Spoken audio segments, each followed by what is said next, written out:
একজন চাওয়ালা যদি দেশের প্রধানমন্ত্রী হতে পারে তাহলে আমি কেন পারবো না?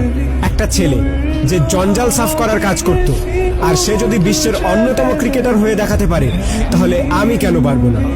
একটা মানুষ কোনো ডিগ্রি ছাড়াই শুধুমাত্র পেট্রোল পাম্পে কাজ করে ইন্ডিয়ার বেস্ট বিজনেসম্যান হতে পারে তাহলে আমি কেন পারবো না? হাই স্কুলের বাস্কেটবল টিম থেকে বাদ দিয়ে দেওয়ার পরেও যদি সে দুনিয়ার বেস্ট বাস্কেটবল প্লেয়ার হতে পারে তাহলে আমি কেন পারবো না? কিছু লোক কলেজ ড্রপ আউট করার পর নিজের কোম্পানিতেই কলেজের টপারদের হায়ার করতে পারে তাহলে আমি কেন পারবো না? এক ব্যক্তি যাকে নিউজ পেপার কোম্পানি চাকরি থেকে বাদ দিয়ে দেয় কারণ তার মধ্যে নাকি ক্রিয়েটিভিটি কম ছিল, আইডিয়া কম ছিল, সেই ব্যক্তি যদি পরে মিকি মাউসের মতো ক্যারেক্টার ক্রিয়েট করতে পারে তাহলে আমি কেন পারবো না? একটা মানুষ যার গার্লফ্রেন্ড তার সাথে ব্রেকআপ করে নেয় এবং তাকে সমস্ত সোশ্যাল সাইট থেকে ব্লক করে দেয়, কিন্তু সেই ব্যক্তি পরে দুনিয়ার সব থেকে বড় সোশ্যাল নেটওয়ার্কিং সাইট ফেসবুক বানিয়ে দিতে পারে তাহলে আমি কেন পারবো না? এক ব্যক্তি 999 বার ফেল হওয়ার পরেও হার না মেনে 1000 বারের মাথায় বাল্ব আবিষ্কার করতে পারে তাহলে আমি কেন পারবো না? দুবার বিজনেসে ফেল হওয়ার পরে ডিপ্রেশনে গিয়ে পরপর 8 বার ইলেকশনে হেরে গিয়ে 9 বারের মাথায় আমেরিকার প্রেসিডেন্ট হতে পারে তাহলে আমি কেন পারবো না?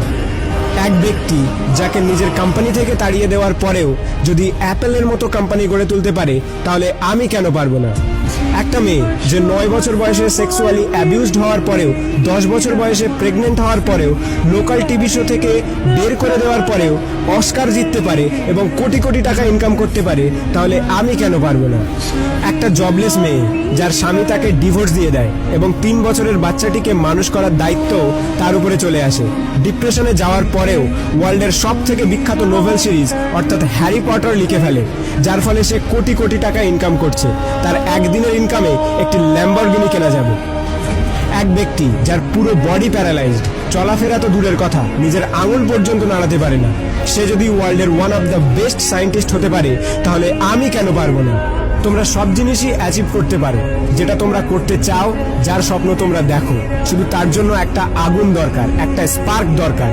নাথিং ইজ ইম্পসিবল, আর এই স্পার্ক তোমাদের নিজেদের মধ্যে আছে। তুমি নিজেই দোষী তোমার ফেল হওয়ার জন্য।